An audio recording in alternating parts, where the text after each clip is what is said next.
without further ado, we move right into our moderated discussion, and Dr. Maren Headley will be moderating that segment.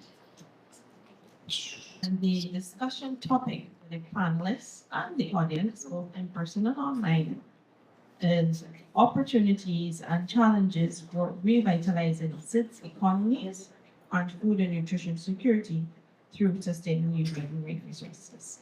So I will open up to the panel to have a go at the topic, and also I think the presentation given by the Lady Pacific was very informative, and we can use that as a springboard for our discussion.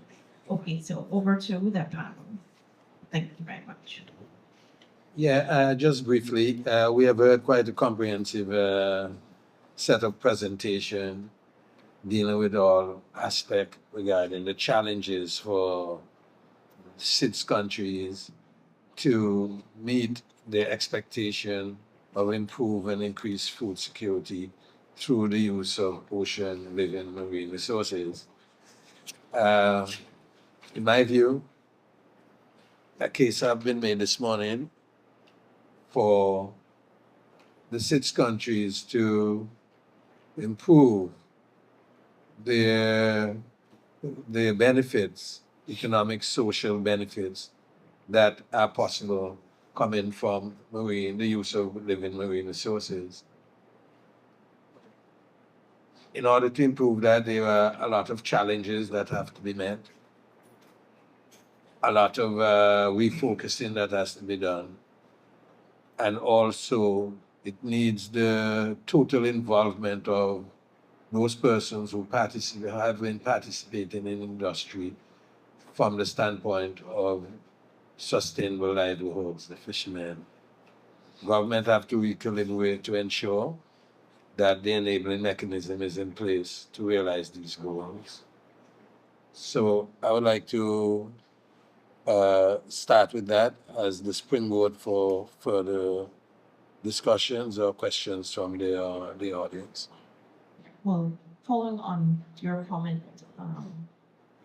I'll pass back over to the panelists and the audience, but also note that recall two of the mechanisms that the Pacific came up with, the Fisheries Development Fund and the Business Scope Initiative, to allow countries that don't have the capacity to improve their value chain to be able to do that within their geographic space.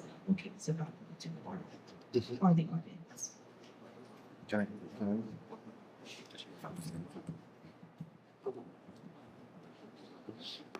Thanks, Maren. And I just wanted to mention, the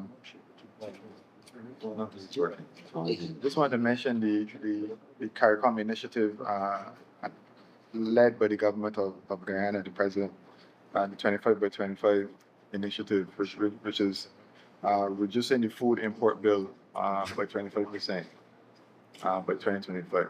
And it has an important, but overall, it looks at creating value, driving investment in agriculture,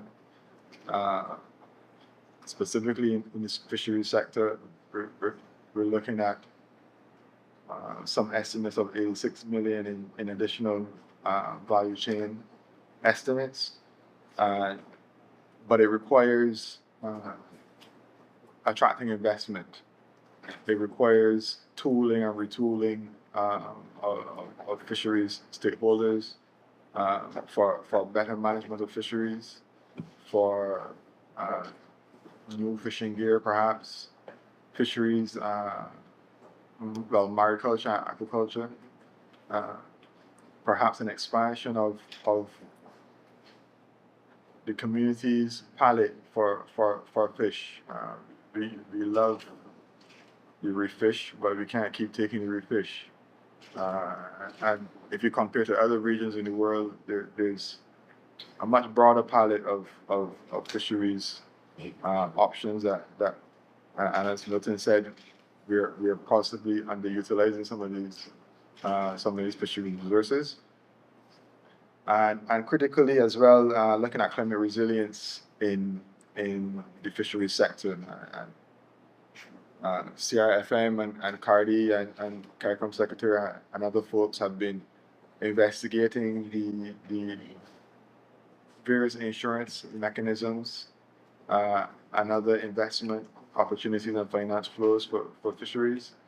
And I know Jamaica now has I think it's through Grace Kennedy, the insurance company, an insurance product for fisheries, fisher folk. The Secret also has an insurance mechanism because we're going to need, as the impacts of climate change get worse, we're going to need any bit of cushioning, environmental, financial, economic, and social protection cushioning that we can get for the fishing industry. So I just wanted to make those few points, and perhaps we'll come back later. Thanks. Thank you, CARICOM Secretary.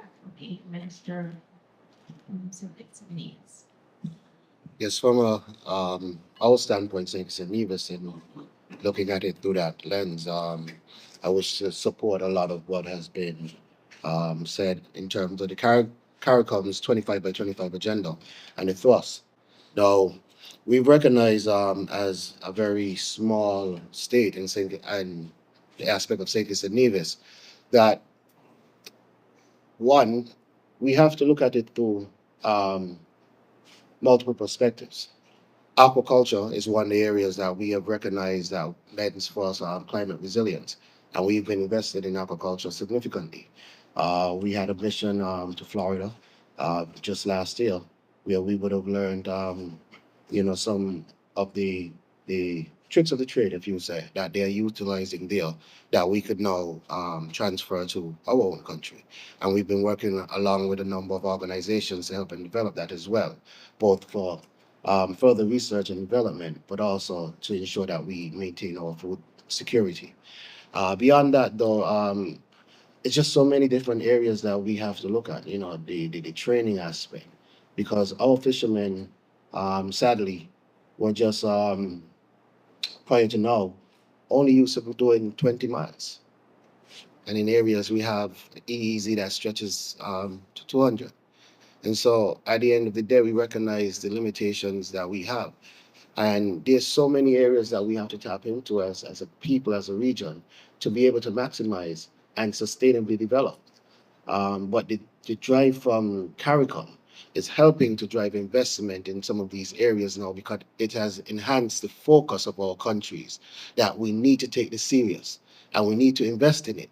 And we need to ensure that our people are ready to benefit, because a lot of times the investment comes from outside, as the same channels the profits are driven as well.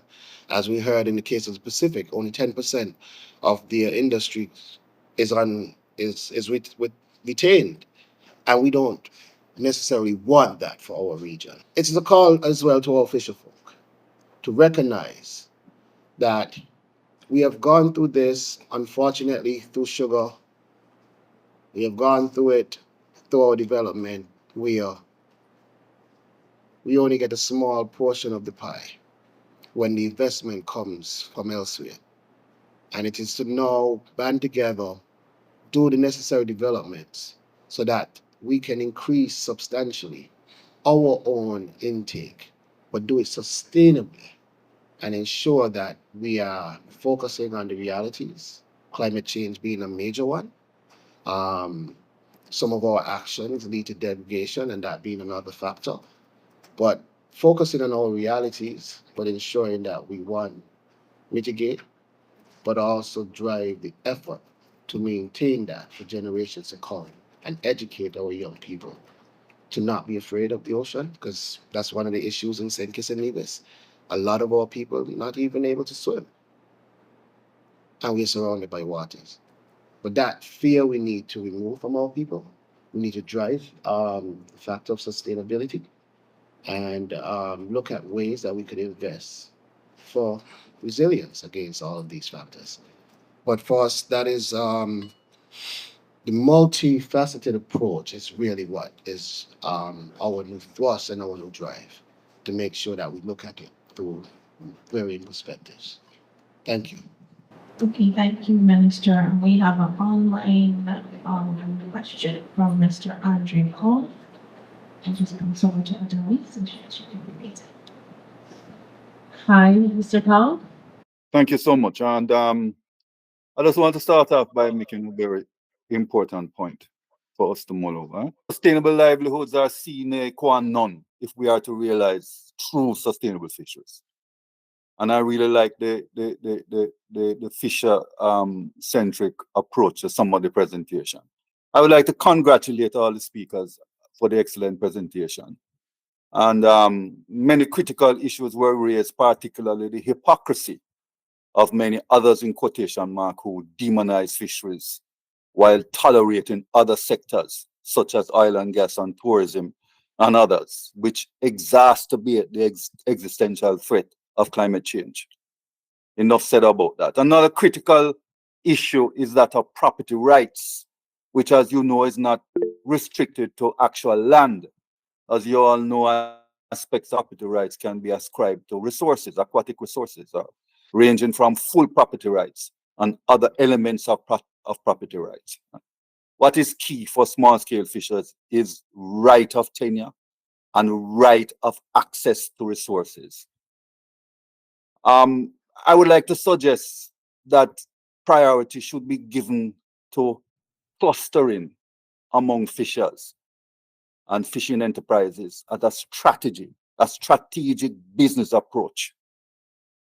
And indeed, the value chain approach to fisheries management must be given priority with a deliberate policy to empower small-scale fishers and to level the playing field where fishers and fish workers realize a fair share of the value of the fisheries products. If you look at many studies, it's lopsided. The primary producers, the fish workers and the fishers, they get a minuscule, a minute percentage of the actual value. Something needs to be done about that. Because remember, we are focusing not only on ecological sustainability, but also economic and social sustainability. Just allow me here to look at one which I would like to think of as a success story. The conch fishery, the queen conch fishery in Jamaica. Notwithstanding everybody talking about how bad conch is and whatever it is, Jamaica is a success story, and if I may say so myself, it is the gold standard.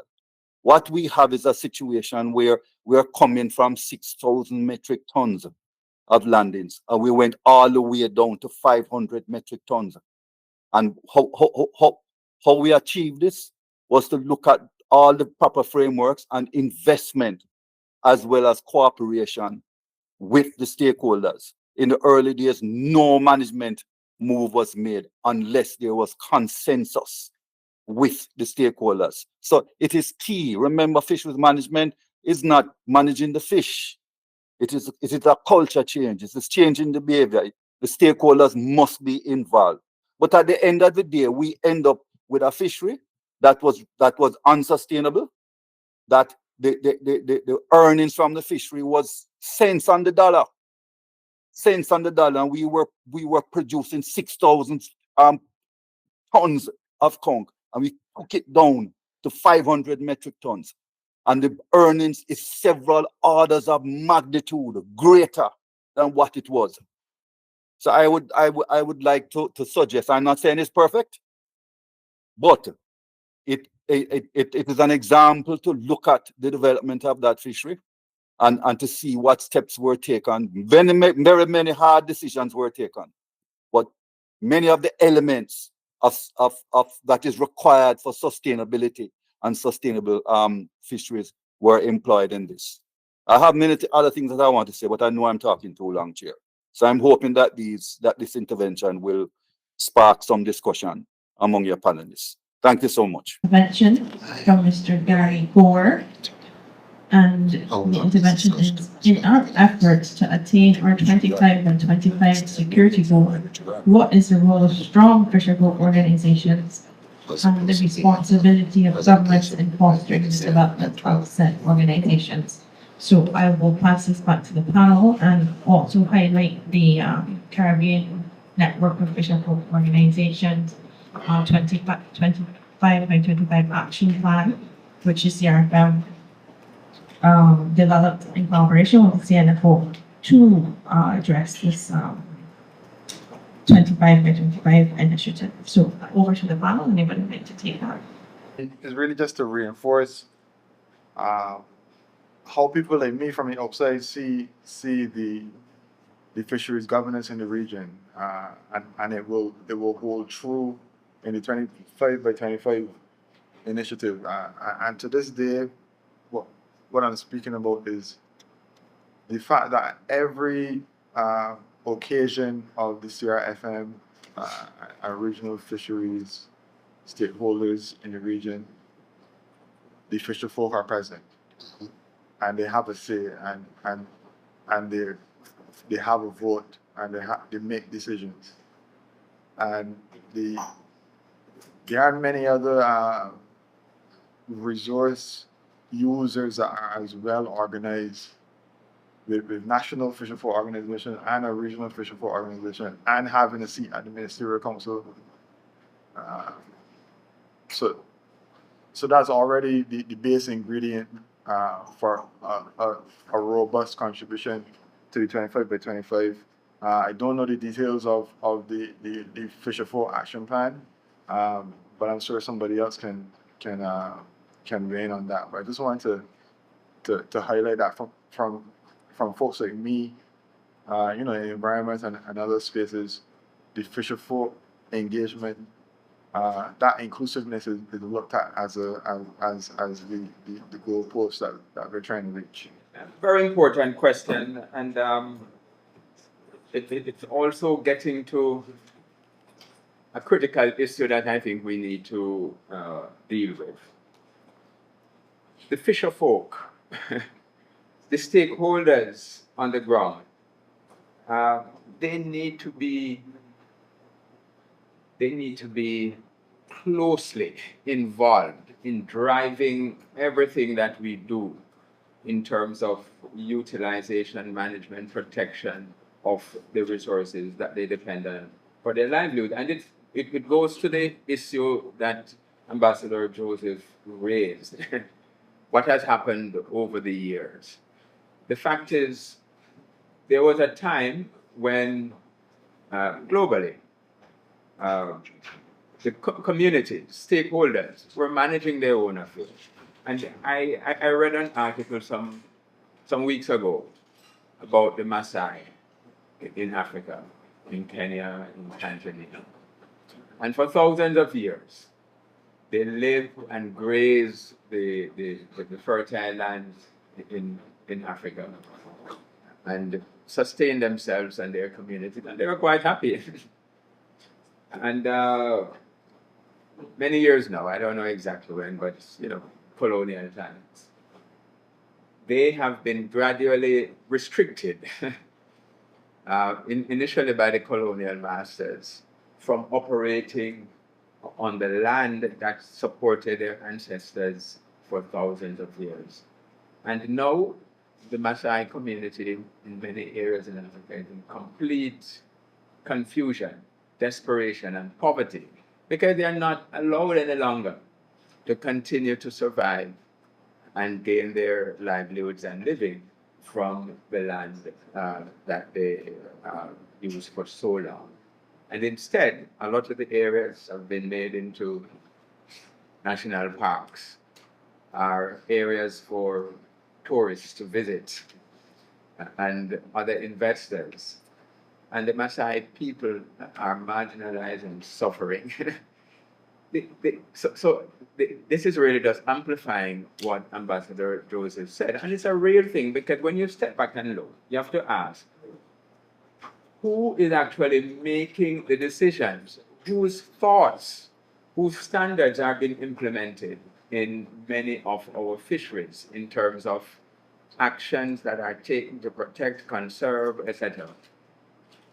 In too many cases, our policies, our measures, our actions to sustain use and to develop our fisheries is driven largely by outsiders, NGOs to a great extent in many cases, who have come in and, have made recommendations on what should be done and mobilize resources, etc. And too often, the local communities, the fisher folk, are left on the sidelines. Now, with respect to the 25 by 25, which is the question posed by the participant, is really, I think we have made some progress in ensuring that the voice of the fisher folk, that those voices, those important voices, are taken into account.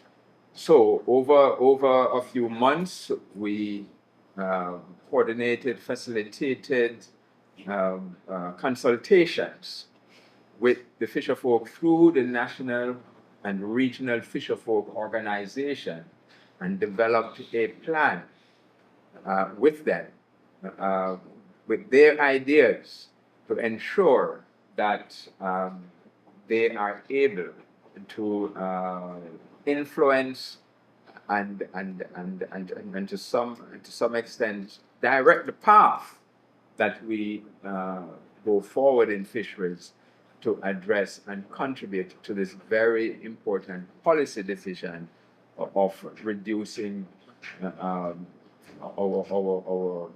food import bill, which is massive in CARICOM, from I don't know, $5-6 billion to reduce that 25% by 2025, which is next year. Of course, implementing that is challenging, and I know some countries have made significant strides in working with fishers to help them to achieve and contribute to this goal. And I am aware of, for example, the fisheries program, fisheries capacity enhancing program in St. Vincent and the Grenadines. And that's just one example where they're working with fishers to help them to build up their capacity so that they can move beyond the average of about 30 miles radius from the shore, within which most fishers in St. Vincent and in many other countries operate, and to be able to get vessels to be able to go a little further so that they can harvest some of the resources that are beyond this limited coastal area, and contribute somewhat, but of course in a sustainable manner. And one of the things that the fishers emphasize is the need for sustainability, and they understand these things, even though many people very often think the fishers are not concerned about conservation and sustainable use. Of course, then the government need to work in partnership with the fishers to ensure that the adequate measures are put in place. But fishers are willing to partner and to ensure that these things are respected, but they want to make sure that everybody is doing it. Because, I mean, from an individual perspective, it's difficult to expect a fisher to, say, return buried lobsters when he sees everybody else retaining them.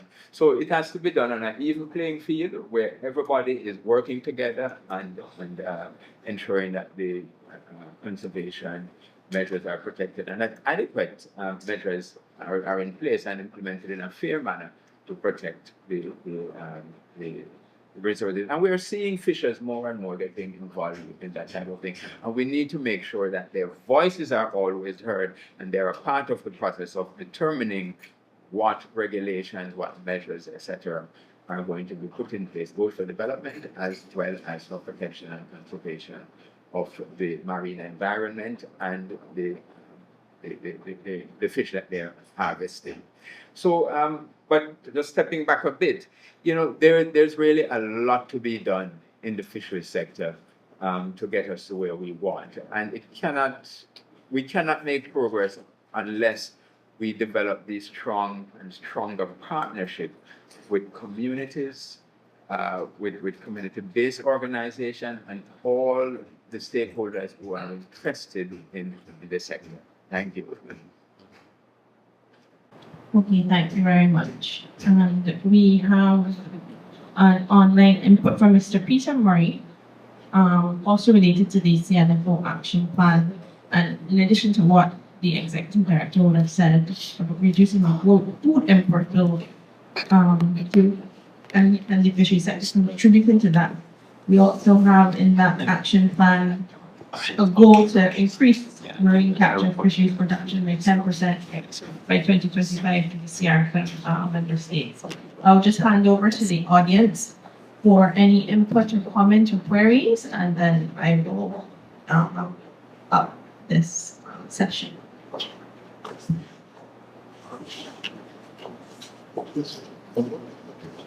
Okay.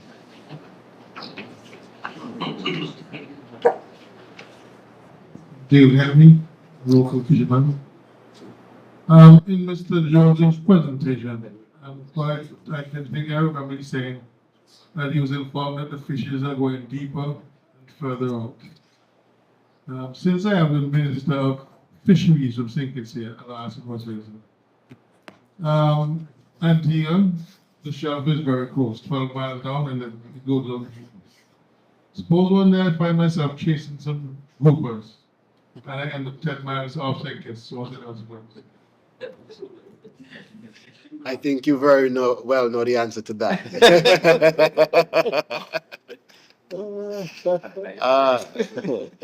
But those are discussions that are ongoing as well. And so you know the answer currently. But the discussions hopefully should open up new avenues. But still, we have to be able to manage that. Because you also know that without proper management, that could create chaos for other areas, including border security. Yes.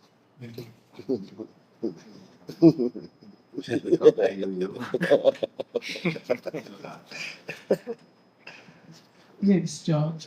My question or concern is, in I don't know whose presentation, it was mentioned that the folks need to get larger boats so they can go further rather than the 30 miles to harvest those species that are, not tapped into as yet. However, financing the fishing boats is a problem because the financial institution is not going to give you the loan to buy these bigger boats unless you can have insurance. And as a result, it's very difficult for the smaller islands to obtain insurance here, to cover their boats and the operation. So unless there's not maybe the small islands coming together with a group to provide some sort of insurance and maybe even working with the financiers like the banks, because one of the things the bank is going to say, I need security. And the boat is not looked as a viable security. So, and most fisher folks, especially the local ones, don't have like land and property in excess that they can put these up in case they know that they are default to meet the bank requirements. So this is a major issue. As a result, you find most of the fishermen continue to go to this area, to bleed in this area, and then the other countries with the larger, capital, they go into our waters and deplete. So we become poor and they become rich, and hence, and not only that, even those who have been able to go to capture these species having a marketing problem because of the regulations put on these bigger countries, on the smaller countries, so we can export, and then they send their product into our country, stopping other fishermen from marketing within our own country. So I think the onus is not only on the local fishermen, but the regulators and the government officials to put in place things that, those who go to CITES and all these places, they have to think that, hey, these regulations can impact your country, no problem, because you can subsidize your local fisher folks. But we don't have the revenue to subsidize. So we have to look out for our people. And unless these regulations kind of benefit the small island states, we cannot be participate. I wish to thank you for that. And in so many ways, you are so right. But I wish to also put forward something that was mentioned a bit earlier. St. Vincent and the Grenadines has put together a project that we've seen working very well. I don't remember the exact name, but I think it's a Fisheries Enhancement Project. And under that project, they've been able to find significant finance for their fisher folk, using a mechanism where they are collaborating with the banks, collaborating with the off-takers and the fisher folk, so that there's a mechanism now that the security and the insurance comes to support with the government, the off-taker, which is anyone purchasing, and the financial institutions and fisher folk. And that intricate network that they've designed has worked. They have, I think, to date, maybe financed at about 3 to 5 trawlers and over 11 boats, and repaired a number of other um, fishing vessels on the island through engine repairs and other repairs. It also kind of puts some guarantee on the market space as well for the fisher folk. So it works as a streamlined process, helping them to get finance, securing the market, and also ensuring that they can sustainably develop. But I think Daven could speak more on that. But we are looking at that now in St. Kitts and Nevis, and we are just about to engage in the same process. Thank you. Mavis, you're spot on with your observation as to the general state of the business side of the fishing industry. What we're finding is that over the years, just because of, again, the foundation, the base of the industries themselves, financing for fisheries development is a very troubling situation, especially in the Caribbean. Banks don't regard the fishing industry as viable in its present state, and hence fisher folks have to most times seek loan guarantees through mortgaging of even the very homes that they have to live in. Just imagine that you're seeking finances, you cannot insure your vessel because there's no proper vessel insurance scheme. And then if a disaster strike because of climate change and the vulnerable situation we're in, you lose your boat, you cannot go fishing, and the bank take your house away from you. And that is the vicious circle upon which fisher folks find themselves having to operate in. We spoke about property rights and compensation. Now, what would stop the government from saying, okay, Hotel X, you come in and you're occupying a very critical part of our marine space that was traditionally owned by fishermen, used by fishermen. You need to compensate these fishermen by way of a fund. Put it in your business plan by way of a fund so that they can venture further out and not having to ply his livelihood in competition with your marine recreation activities that are having on the shore. How can Dale improve his vessel and his gear? Through the funding that you're putting in place, through that compensatory fund that you have there. So governments have to be innovative. We go when we have public-private type and foreign direct investment, we go cap in hand in competition to get these investments without realizing the impact it will have on other sectors of the economy. So the time has come, in my view, for us to look at the whole question of climate resilience financing through property rights innovative schemes. So by those who are now taking over the coastal zone area should compensate those who they are displacing, because taxpayers' money cannot continue to fund this type of subsistence, this type of subsidies that would be required, as you very well said. Large countries can subsidize those kinds of problems when they arrive in their industry because they have the means to do so. But governments having to fix roads, you see how roads are right now today in Antigua and Barbuda. Governments having to take care of healthcare and education can hardly have the luxury to look at that flight that is down there, even though it's affecting our own food security.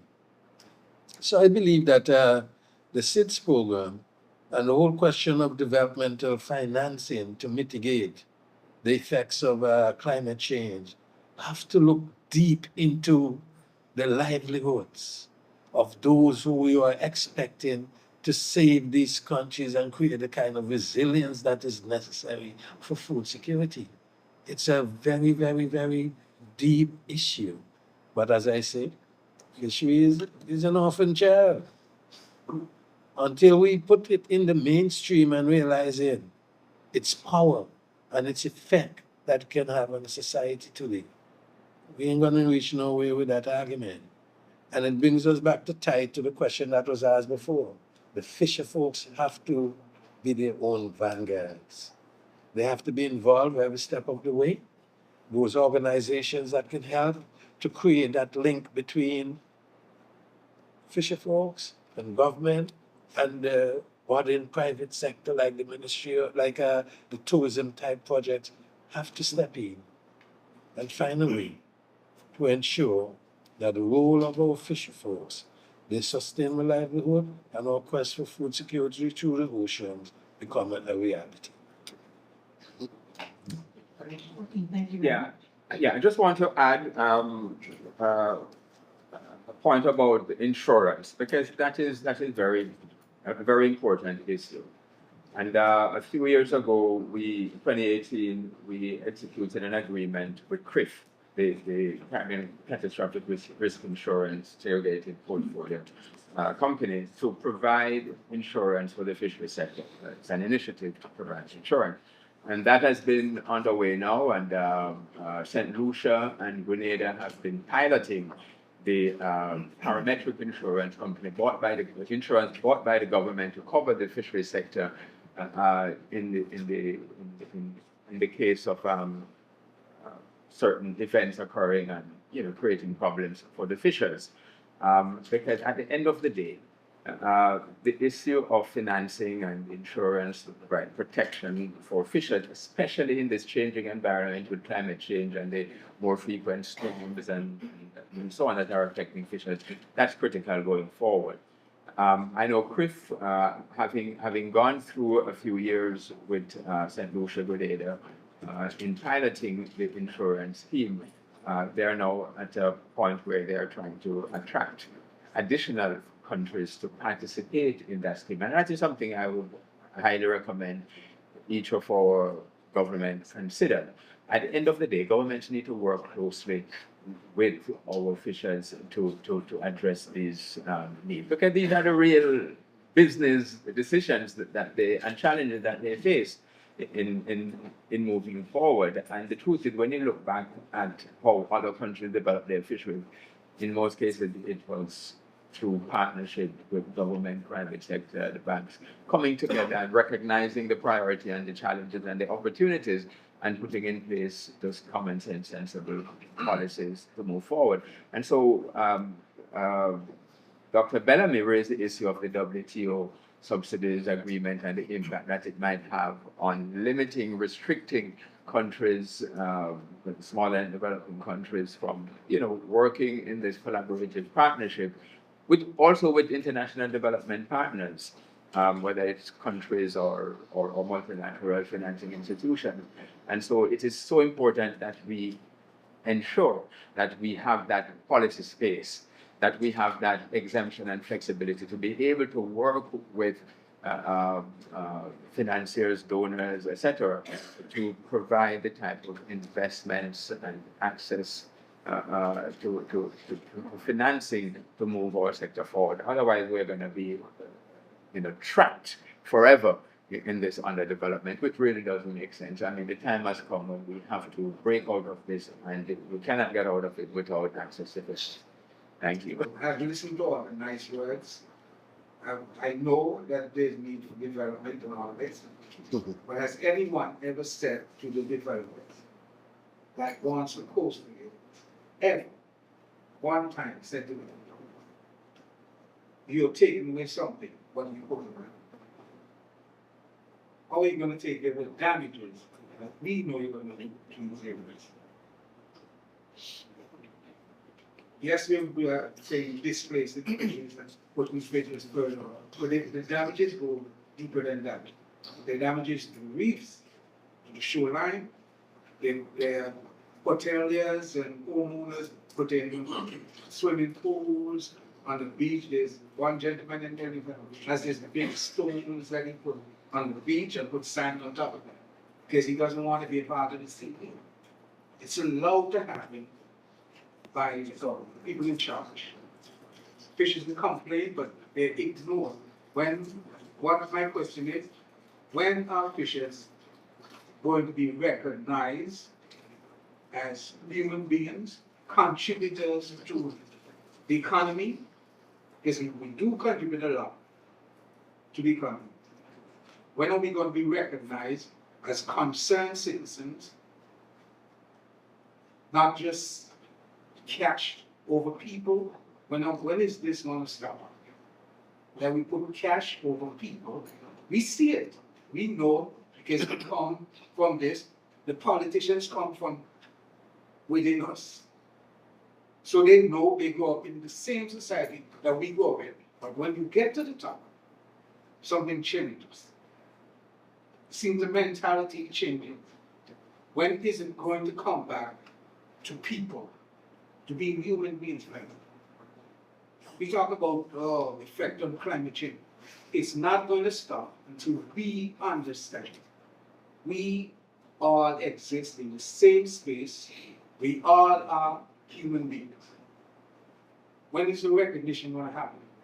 Because it doesn't seem like it's getting worse. Worse and worse and worse and worse and worse. Every day I get up, there's a new hotel on another coastline.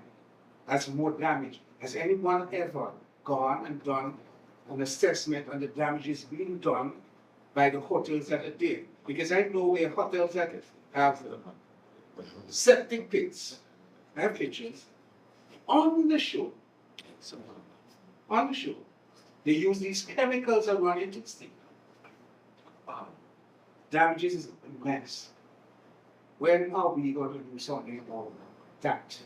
We can talk all we want about, fishing further out and whatever, and maintaining this, but you leave this inside for them to damage and deplete that. The fish is out there, not going to be there anymore. Because the pelagic fish feeds on the scrat and everything that goes inside. So when are we going to take care of that first? When are we going to stop having hotels on beaches? That needs to stop. Hotels don't need to be on beaches.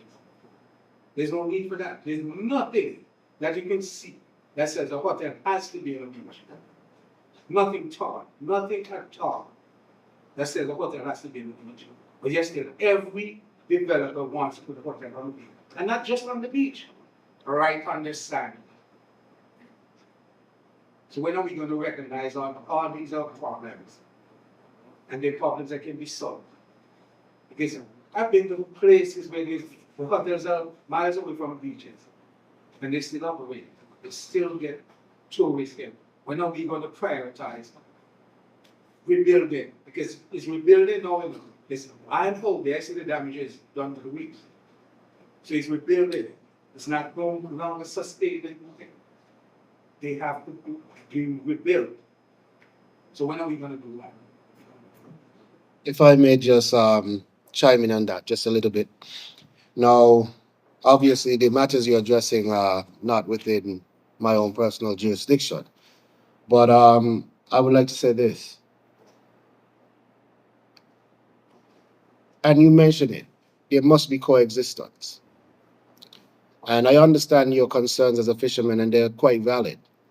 But at the end of the day, we also, as politicians and as leaders, are responsible for the entire society. And not all of them are wrapped into the fishing sector by itself.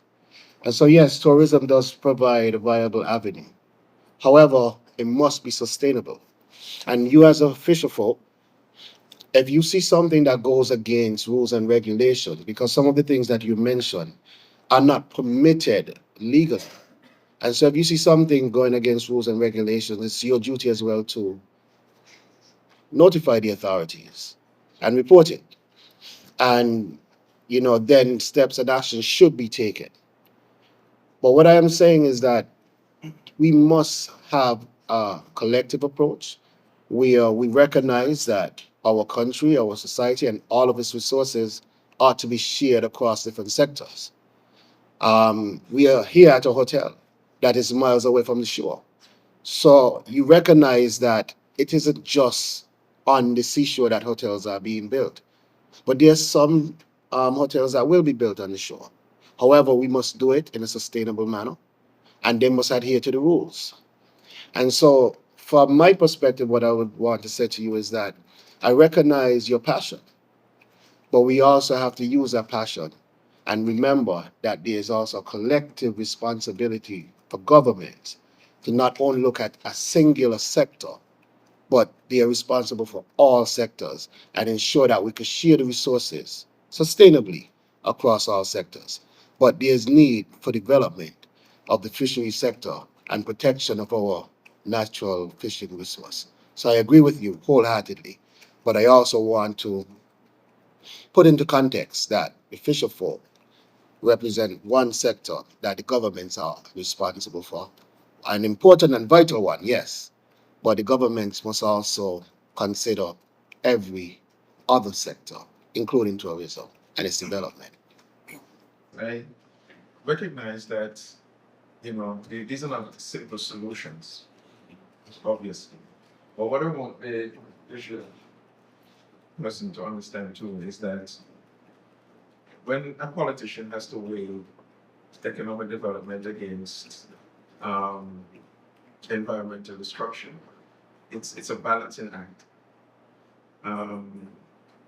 If you, for example, have 100 fishermen fishing in an area, and a hotelier comes along and says, this area could be far more lucrative if I build a hotel there, obviously the livelihoods will be destroyed. So as a politician, how do you weigh that? That hotel, if built, could employ maybe 400 or 500 persons. And the fisher folk in the area would be complaining that their livelihoods are going to be destroyed. So it's really is a balancing act that you have to pay attention to. This is why community involvement is needed, and ensuring that persons, everybody, can be a stakeholder in how you want to develop your country. And Ambassador Daven Joseph highlighted the fact of how the fishery industry sort of started. Well, I don't know if he was referring to Antigua per se, or all the islands, or the Caribbean. And so it would appear as if it was over time that it was developed into an industry. But structures have not been put in place for proper financing and that sort of thing. But clearly, the only way we're going to be able to move forward with this is to ensure that the development banks across the region, because we have one here, and I'm sure they have them across the island, because commercial banks are not going to fund this. But I believe that a government-controlled development bank may be able to assist with funding and helping these fisher folk to develop. But clearly, we need better laws, better zoning, and more consultations with the fisher folk to get them to understand why hotels have to be built and how we can balance this. Because complaints that they're being built on the beach, but we have hotels that are already in the ocean itself. Rooms in the ocean. So they've gone beyond just building on sand. So we have to look at all of that. That's my comment. Thank you. It's been a very rich discussion, and we do understand the importance of the fishery sector and the competition in the economic space, and we'll continue to work to sustainably develop the fishery sector and continue providing sustainable livelihoods and contributing to food security. So thank you very much, and I'll pass over to our chair. Thank you very much, Madam Moderator. You did an excellent job.